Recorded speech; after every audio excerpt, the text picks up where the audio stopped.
Genesis 11, aan die einde van Genesis 11 sal jy so sien hier in vers 31. Dan lees jy van 'n ou met die naam Terah. En Terah het 'n seun met die naam Abraham op daai stadium, nog nie Abraham nie. En jy sal sien as jy daai gedeelte lees, dan gee God vir hulle 'n opdrag en dis asof Terah eintlik op pad is om sy familie te vat en hulle wil Kanaan toe trek, maar iewers te steek hulle vas by Haran en hulle trek nie verder nie. Teen die tyd wanneer ek en jy Genesis 12 oopmaak, net een hoofstuk verder, dan lees ons die opdrag wat God vir Abraham gee. So God gee vir Abraham hierdie opdrag en hy sê vir hom, vers 1, Genesis 12 vers 1, hy sê die Here het vir Abraham gesê, trek weg uit jou land, weg van jou familie en jou ouerhuis en gaan na die land wat ek jou sal aanwys. Ek sal jou die voorvader maak van 'n groot nasie. So daar kom 'n belofte, daar's 'n belofte in plek vir Abraham en hierdie belofte is Abraham, jy gaan 'n groot nasie wees. Dis die hart. Ons raak opgewonde oor die feit dat God vir ons beloftes gee en hier gee God 'n belofte vir Abraham. Dan teen die tyd wanneer ek en jy Genesis 13 oopmaak, dan sien ons dat hulle het nou al in Kanaan aangekom en dat as gevolg van Abraham en Lot wat al so baie vee bymekaar gemaak het, is daar net nie meer genoeg veiding vir al die diere nie. En dan sê Abraham vir Lot, okay, maar Lot, kies jy 'n gedeelte waar jy kan wees, want ons veewagters is besig om te beklei, kies jy 'n area en ek sal die ander gedeelte vat, en dan split Abraham en Lot basies, hulle paaie loop dan obviously op hulle eie rigting uit. Teen die tyd wanneer ek en jy dan in Genesis 13 lees vers 14, dan sien ons God kom en hy bevestig weer dieselfde belofte wat hy vir Abraham gegee het in Genesis 12. So kom ons gaan kyk, Genesis 13 vers 14. Nadat Lot vertrek het, sê die Here vir Abraham, kyk 'n bietjie rond in alle rigtings, so ver as wat jy kan sien, die hele land wat jy sien, gaan ek vir jou en jou nageslag as 'n permanente eiendom gee.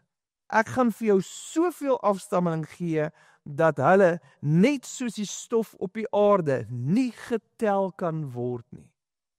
Nou so, Genesis 12 gee God vir Abraham 'n belofte, Genesis 13 bevestig hy hierdie belofte. Genesis 14 gaan jy sien is daar oorlog tussen konings. En dan gaan Abraham en hy gaan help veg in die hele situasie, en as jy saam met ons studie gedoen het in Hebreërs, dan sal jy sien, dan hy gaan praat van Melchisedek, en baie vrae rondom Melchisedek, en dit gebeur in Genesis 14, en dan as ek en jy Genesis 15 oopmaak, dan begin dit met Abraham wat 'n visioen kry. En so, dit begin met die stelling, en ek lees vir jou Genesis 15 vers 1, hy sê, daarna het die Here in 'n visioen aan Abraham verskyn en vir hom gesê, moenie bang wees nie, Abraham, want ek sal jou beskerm en jou beloning sal groot wees. En teen hierdie stadium stop Abraham net al vas en hy sê, Here, wat help dit dat U my aanhou seën en aanhou seën en aanhou seën? Ek sit met soveel wat ek het en op hierdie stadium gaan my slaaf alles erf wat ek het. Here, wat help hierdie blessings? Wat help hierdie seën as niemand dit by my kan erf nie? En dan kom God en vir die derde keer maak hy hierdie belofte vas aan Abraham. So Genesis 15 vers 4. En dan sê hy, toe sê die Here vir hom, nee, hy sal nie jou erfgenaam word nie. Jy sal 'n seun van jou eie hê, wat al jou besittings wat ek vir jou gee sal erf. En daarop neem die Here Abraham na buite toe en sê, kyk op na die naghemel en tel die sterre. Kan jy hulle tel? Net so baie sal jou nageslag wees. En dan vers 6, Abraham het op die Here vertrou en die Here het hom as regverdig gereken. Nou daai is belangrik vir jou. Nou as jy nou net hier aangekom het en jy is relatief nuut by ons gemeente, gaan vandag vir jou voel soos hoër graad wiskunde. As ek en jy elke nou en dan ons Bybel deurgaan, dan besef ons iewerste moet ons groot word. Ons moet wegbeweeg van baba melkies af en ons is vrystaters. Ons eet vleis. Okay, so dis wanneer ek en jy kom en ons vat nou die Bybel en ons begin nou in die vleis kou. En dis nou dieselfde soos asof jy nou 'n TV-reeks begin kyk en jy begin by episode 10. As jy nou vandag hier is, dan begin jy nou by episode 10. Dan voel jy, hoorie, ek het nie 'n cooking clue waar hierdie ou vandaan kom nie. En die blote feit is net, want daar's 'n hele 9 ander episodes wat afgespeel het, dat ek en jy besig is om deur Romeine te gaan. Nou net om vir jou 'n idee te gee. Ons sê aanhou, jy moet 'n liefde begin kweek in jou hart vir jou Bybel. Dat jy moet begin die woord lees en die woord verstaan. Meeste van ons lees die Bybel en ons verstaan nie wat dit sê nie. Ons verstaan nie die erns van wat dit is nie. En so ons het begin met ons studie in Johannes, en as jy nie weet waar om te begin nie, begin jy altyd in Johannes. Ons het 'n hele studie op YouTube wat deurgaan saam met Johannes, en dan begin ons met Romeine. En so vandag begin ons met Romeine 4. Maar vir my en vir jou om Romeine 4 te verstaan, moet ek jou net vinnig weer recap deur 'n paar vinnige beginsels waarna ons moet deurgaan. So eerstens, Romeine 3 vers 23 skep Paulus vir my en vir jou die krisis. Wat is ons probleem? En dan gaan hy en hy sê vers 23, hy sê ons het immers almal gesondig, ons almal het God beroof van die eer wat hom toekom. So met ander woorde, ek en jy beroof God van sy eer. Ons is sondaars en ons beroof God van sy eer. So dis ons krisis. Nou as ek en jy gaan kyk in die Ou Testament en ons gaan werk bietjie deur die Ou Testament, het ons ook gesê dat in die Ou Testament is daar 613 wette wat van my en jou vereis was om te kan leef volgens God se standaard. 613 wette. Dis die jaar. Jy moet gaan 613 wette uitleef. Nou onder andere, 'n deel van hierdie 613 wette was die offersisteem, wanneer jy moet 'n offer bring vir die Here. Nou as ons wil gaan kyk en net so vinnig gaan gesels oor die offers, Levitikus 4, jy hoef nie soontoe te blaai nie as jy wil en jy het vinnig vingers. Levitikus 4 begin vir ons en hier is een van die voorbeelde. En dis 'n tipiese wet wat die Here in plek gesit het. Levitikus 4 vers 27. Hy sê: as enige burger van Israel iets doen wat deur die Here verbied word, is hy skuldig, selfs al sondig hy onopsetlik. So met ander woorde, as ek en jy op 'n punt kom en jy dalk iets verkeerd gedoen en jy was per ongeluk, dan is jy nog steeds skuldig. Nou, toe ek lees aan hierdie versie, toe dink ek aan die Engelse term wet paint syndrome. Het julle al ooit gehoor van wet paint syndrome? 'n Party van julle sukkel met wet paint syndrome. Dis hulle sit 'n bordjie op en sê do not touch wet paint.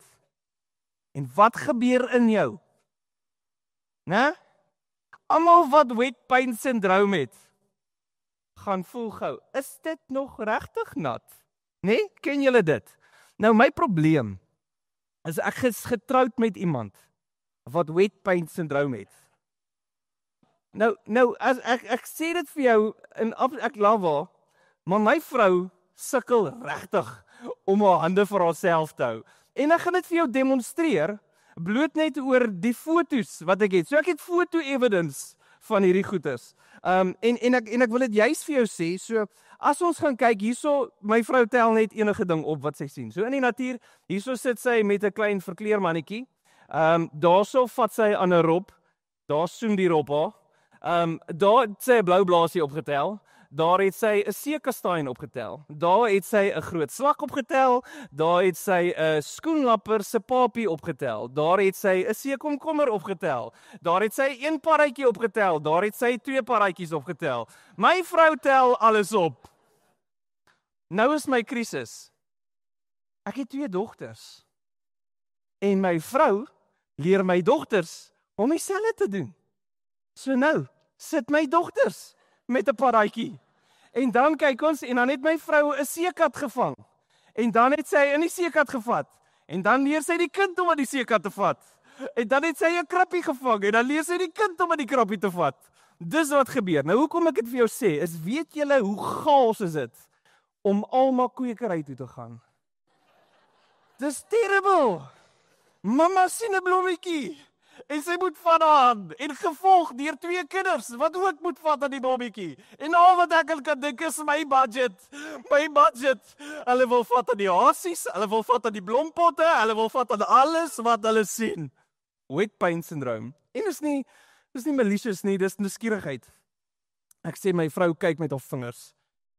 En hier's die groot ding, en nou kom Levitikus 4, En hy sê vir ons, dat as jy sonde doen, en is nie eens opsetlik nie. Die Bybel sê, moenie vat in die nat verf nie, en jy vat per ongeluk. Dan hier's wat moet gebeur. So nou kom dit, en jy het onopsetlik het die gevaar daarvan, so as hulle bewus word van hulle sonde, moet hulle 'n bokooi sonder gebrek as 'n offer bring. Die bok sal vir hulle sonde geoffer word. So as jy sonde gedoen het, onopsetlik, moes jy offer gemaak het. As jy sonde gedoen het en dit was opsetlik, moes jy offer gemaak het. As jy ingeroep was as 'n getuie en jy het nie opgedaag nie, moes jy offer gemaak het. As jy gevat het aan iets wat jy nie mag vat nie, moes jy offer gemaak het. Daar's 'n klomp lys van goeders en dan praat ons nog nie eers van die feestydoffers, die graanoffers, die vrywillige offers nie. En daar's riglyne vir al hierdie goeders. Daar's riglyne van wat jy mag eet en hoe jy moet leef en hoe jy mense moet hanteer en wat gebeur met jou buurman se donkie as hy in jou yard is. Mag jy hom skiet en eet? Ek bedoel kudu, ek bedoel donkie. Wat gebeur as hy in jou erf is? Dis basies wat gebeur in die proses. So, daar's 613 wette wat vir die volk van die Here leer hoe om te leef. So dis wat gebeur. Nou sê Romeine 3 vers 23 vir my en vir jou, dat ons almal is sondaars. Ons het hierdie wet gebreek. Ons het God beroof van die eer wat hom toekom. En nou kom hy in Deuteronomium 30, kom Moses en hy gesels nou met die nasie van Israel. Nou moet julle onthou, storie loop so, jy die Israeliete was in die woestyn gewees, hulle was ongehoorsaam teenoor die Here, hulle het nie in die land ingegaan soos hulle moes nie, en vir 40 jaar moet daai hele generasie uitsterf. Teen die tyd wanneer ek en jy Deuteronomium oopmaak, is Moses besig om met 'n tweede generasie te gesels. Die jonges wat nou groot geword het. En hy gee vir hulle hierdie instruksie, en die instruksie is oor 613 wette. Hierdie wette wat God gegee het vir ons. En hy maak hierdie stelling, Deuteronomium 30, Moses praat met die mense. Wat ek jou vandag beveel, is om die Here jou God lief te hê, deur sy paaie te volg, sy gebooie, sy vaste voorskrifte en sy beslissings na te kom. As jy dit doen, sal jy lewe en 'n groot nasie word. Die Here jou God sal jou in die land seën wat jy op die punt is om in besit te neem. Maar as jou hart wegdraai en weier om gehoorsaam te wees, en as jy aangetrek word na ander gode toe, om hulle te dien en aanbid, dan waarsku ek jou nou, dat jy verseker vernietig gaan word. Jy sal nie 'n lang en 'n goeie lewe geniet in die land wat jy nou gaan besit neem nie. Dan sê hy in vers 19, hy sê, vandag gee ek vir jou die keuse, tussen lewe en dood, tussen seën en vloek. Ek roep hemel en aarde as getuies vir die keuse wat jy gaan maak. Mag jy tog lewe kies, sodat jy en jou nageslag mag lewe. Die resultaat van hierdie 613 wette breek is dood. Hy sê kies lewe. So dis wat gebeur. Ek en jy sit in 'n krisis. Daar's 613 wette wat ek en jy moet volg, en hy sê ons het almal gesondig, ons almal sit met hierdie krisis. Nou kom Romeine 3 verder aan, vers 28. Nou kom Paulus met die goeie nuus. En sy goeie nuus sê hy vir ons in vers 28. Ons is immers daarvan oortuig dat mense vrygespreek word deurdat hulle glo en nie deur wetsgehoorsaming nie. So met ander woorde, hy sê jy word vrygespreek. Nie deur 613 wette te doen en te onderhou nie. Jy word vrygespreek op grond van dat jy glo. En so toe het ek vir jou gesê, okay, so as ek en jy praat van hierdie vryspreek of hierdie regverdiging, ek sit vir jou die woord regverdiging op. Regverdiging beteken iemand wat leef of handel in ooreenstemming met die wet. So hier speel ons nou die storie af.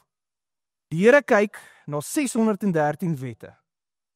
Dan kyk hy na Jean en hy sê, krisis. Jean hou nie die 613 wette nie. Jean is skuldig. Dis die konklusie. As God vir my kyk, is dit sy konklusie. Jean is skuldig. Maar dan stop hy. Dan sê hy, wag. Maar binne in Jean is daar geloof in wat Jesus aan die kruis gedoen het.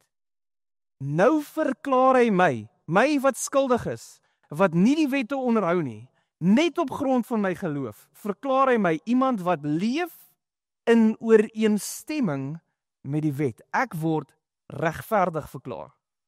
Net op grond van my geloof. Dit is wat hy eintlik vir my en vir jou sê. Nou as ek en jy nou gesê het, okay, ek het vir jou hierdie geleer, en toe het ek vir jou 2 woorde geleer wat baie moeilike Engels is. Ek leer vir jou vandag 'n derde een by. So ek sit hulle al 3 op. Nou ek hoop dat jy die 3 woorde vergeet. Jy hoef nie daai 3 woorde te onthou nie. Al wat ek wil hê jy moet onthou is wat hulle wel beteken. So die eerste ene was propitiation en dit beteken to satisfy the demand of justice.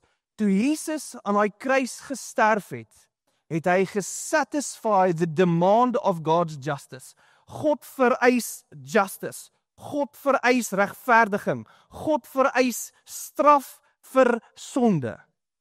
En toe Jesus aan daai kruis was, toe word hy die offer, toe word hy die fokus van die wraak van God.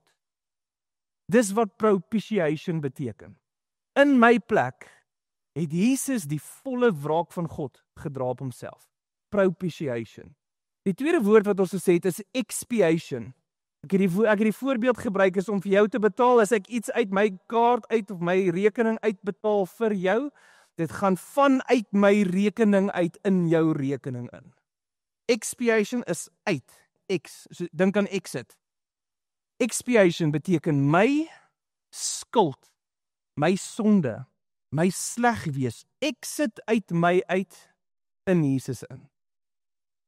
En nou begin die volgende ene, imputation. Is nou wanneer iets in my ingesit het, van iemand anders, van jou rekening af, na my rekening toe. Imputation. Jesus se regverdiging het vanuit hom uitgekom in my in. Dis wat regverdiging beteken. As ek en jy sê dat ek is regverdig verklaar, dat die Here sien dat ek leef in ooreenstemming met die wet, dan bedoel hy hierdie 3 goeders. Nommer 1, dat Jesus het die wraak gevat wat ek moes gevat het. My skuld is op Jesus geplaas en sy regverdiging is op my geplaas. Dis die hart. Dis wat ek en jy moet verstaan van regverdiging. Nou sit ons met hierdie hele situasie en nou kom die Jode. Nou skryf Paulus of hy praat met Jode en hy vertel vir hulle hierdie konsep. Dat ek en jy word regverdig verklaar voor God op grond van my geloof. Nou sê die Jode, wow, waar kom jy aan hierdie twak? Hoe is dit dat jy nou vir my nou sê, wat gee vir jou die beginsel om hierdie oor te praat? So as jy nou na my toe kom en jy sê vir my een of ander iets en sê al maar die Bybel sê, dan sê ek vir jou, wow, wys jy vir my waar sê die Bybel dit? Nie net iewers in die Bybel nie, wys my in die Bybel en ons gaan kyk in die konteks en dis wat die Jode doen. As hulle sê nou vir Paulus, wys jy nou vir ons, verstaaf jy nou jou situasie nou, jou standpunt, staaf hom nou vir ons. En dis hoekom hy dan oorgaan in Romeine 4 in. En wie gebruik hy in Romeine 4? Vir Abraham, wat ons nou net oor gepraat het. So nou gaan ons, en ons sien, hy verwys nou na Genesis 15, vers 5 tot 6. Hy gaan dit vir ons daar noem, waar hy gesê het, Abraham het die Here vertrou, en die Here het hom as regverdig gereken. Dink net gou aan die storie, voordat ons Romeine 4 doen. God gee vir hom 'n belofte, Genesis 12. Jy gaan die voorvader van 'n nasie wees. Genesis 13 bevestig God daai belofte en hy sê, gaan kyk na die sand.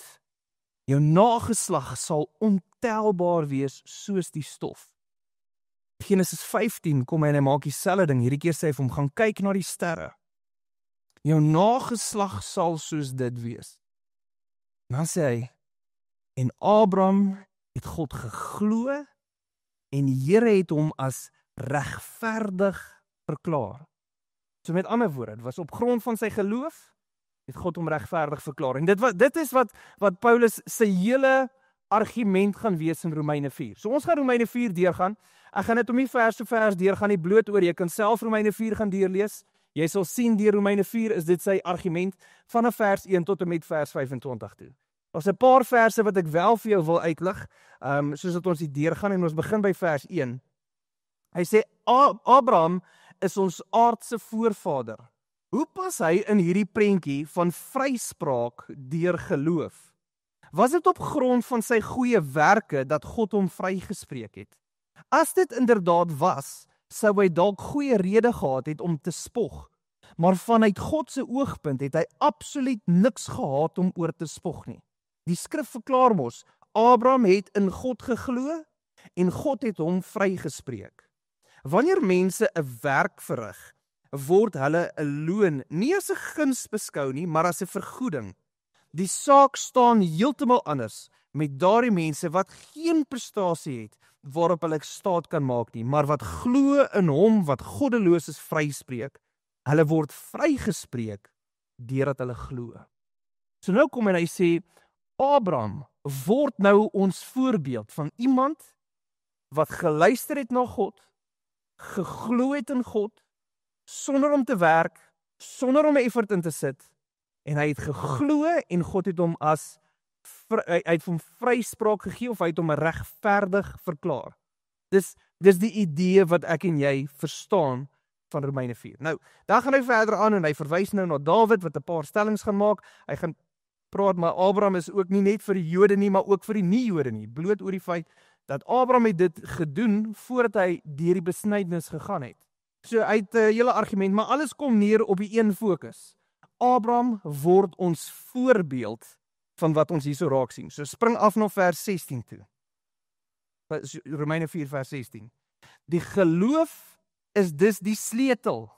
God se belofte word as genade geskenk gegee.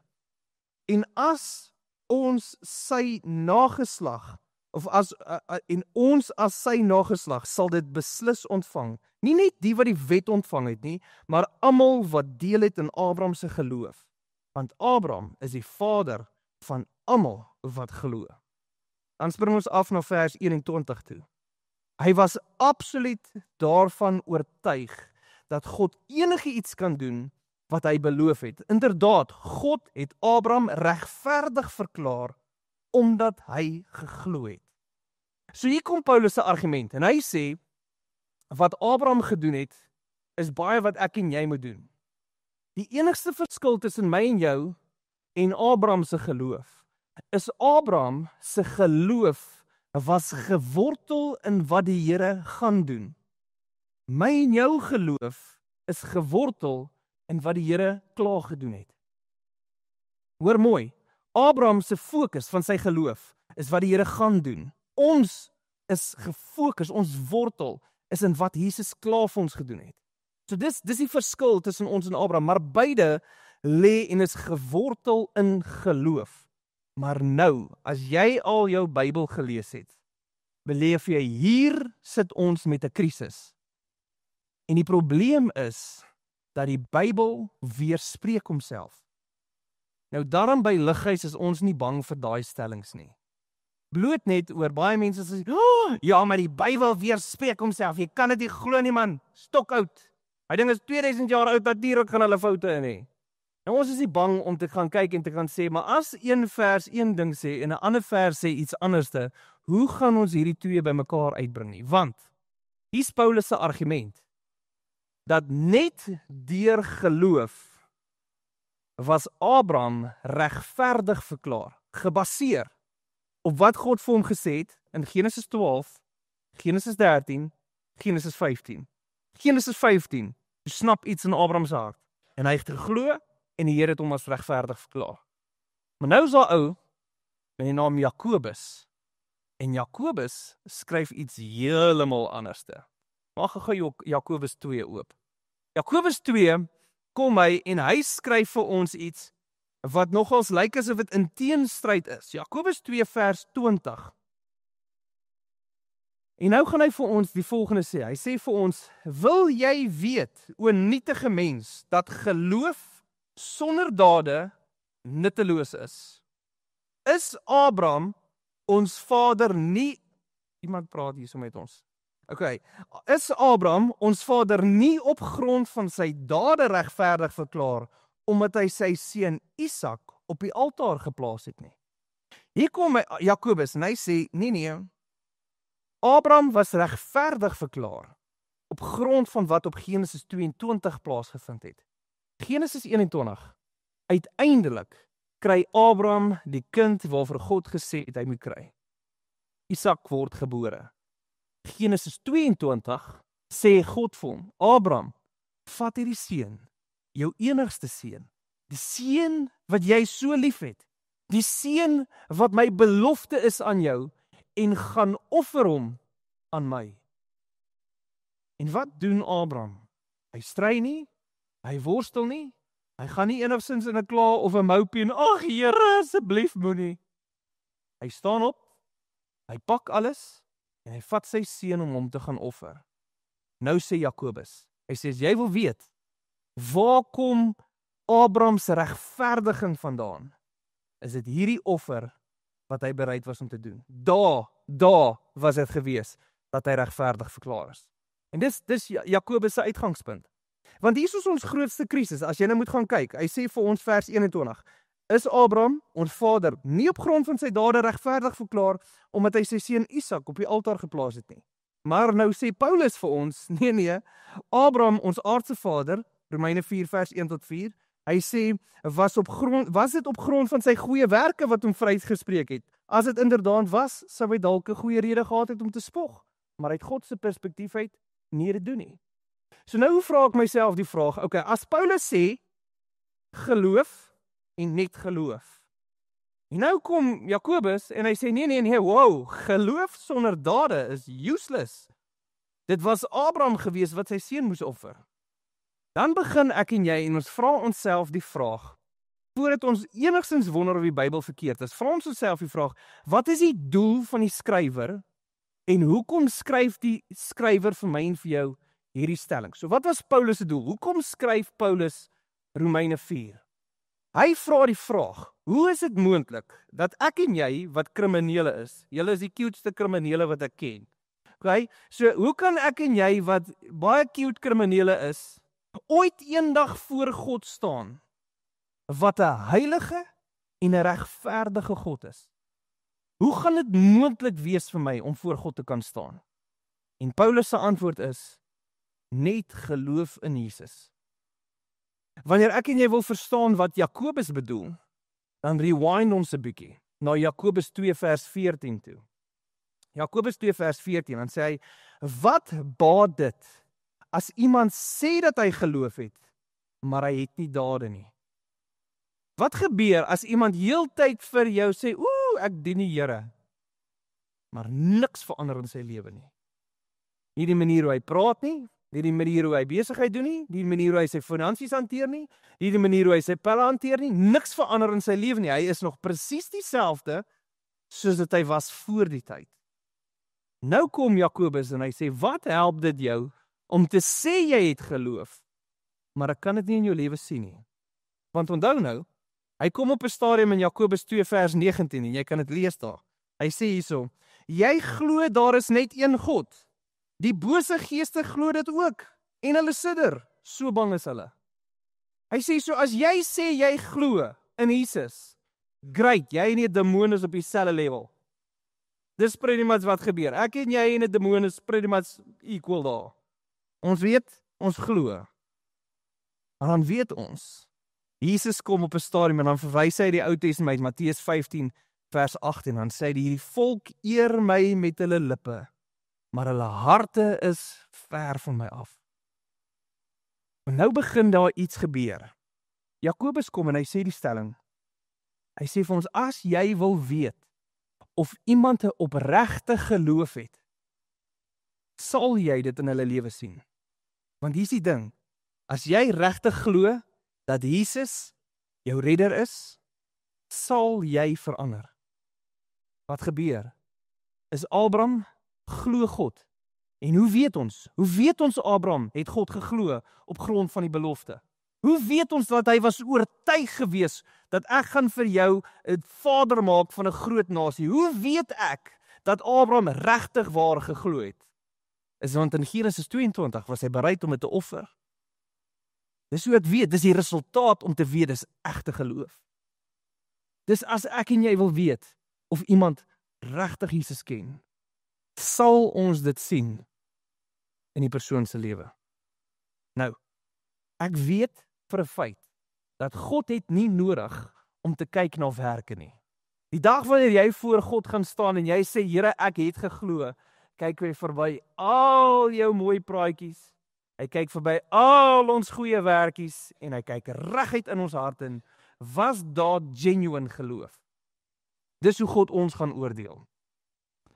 Maar ek en jy, as ons 'n spieël opsit vir onsself, en ek sê vir die laaste 10 jaar, dat ek dien Jesus, en my lewe lyk nog dieselfde in 10 jaar, dan sê Jakobus vir ons, wow, daai geloof is nie genuine nie.